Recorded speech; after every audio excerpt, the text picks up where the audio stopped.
Hey guys, welcome to the first episode of Tech Throwback, where we take a trip down memory lane with some old school products. I'm your host Kevin, and today we'll be taking a close look at Nintendo's first handheld video game console. It's also the first piece of gaming tech I remember using, so let's see how it's held up in the past 30 plus years. This is the original Game Boy.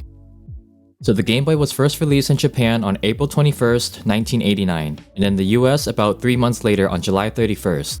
It was priced at $90 at the time, which is equivalent to about $250 today. There were over 118 million units sold worldwide, but this includes units from the Game Boy Pocket, Game Boy Light, and Game Boy Color. In terms of specs, it has a 4.19 MHz CPU, megahertz, not gigahertz, and only 8 kilobytes of RAM. And to power the device, it requires 4 AA batteries. Eventually, after 14 years, the Game Boy was discontinued on March 23, 2003.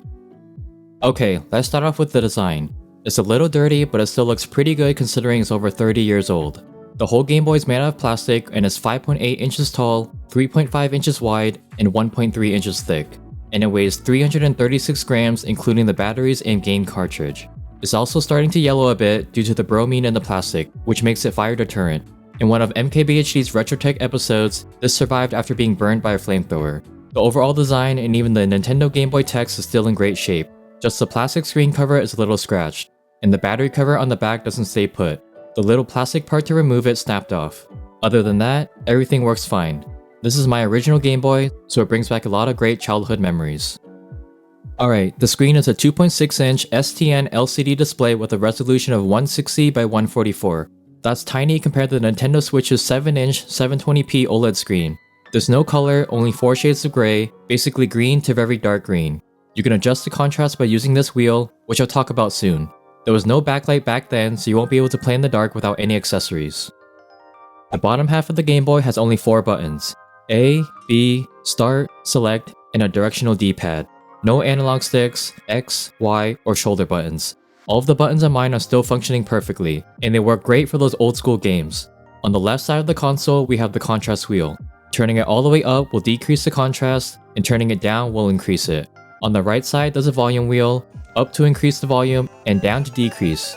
The off-on switch is on the top, and a piece of plastic slides out to prevent a game from being removed. Let's not forget about the ports. On the bottom, there's a headphone jack. Remember those? I can plug in AirPods Max and play games with amazing sound. And look at that, the 2020 AirPods Max with the 1989 Game Boy. There's a power supply jack on the left to use an AC adapter or battery pack. And finally, on the right side, there's a link cable port for multiplayer games.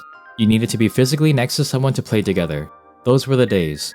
But come to think of it, I only use this to trade Pokemon, nothing else.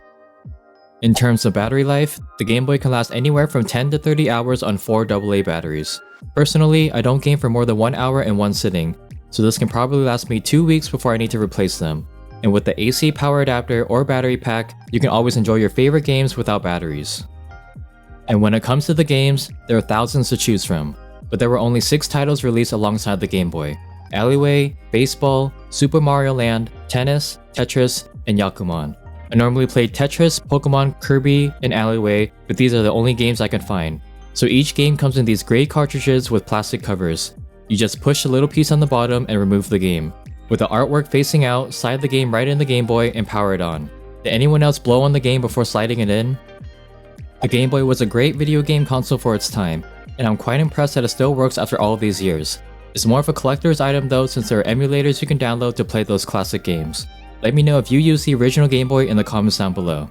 Thanks for watching, please like, subscribe, and hit the bell so you'll be notified when I post new videos. And I'll catch you guys in the next episode of Tech Throwback. Bye!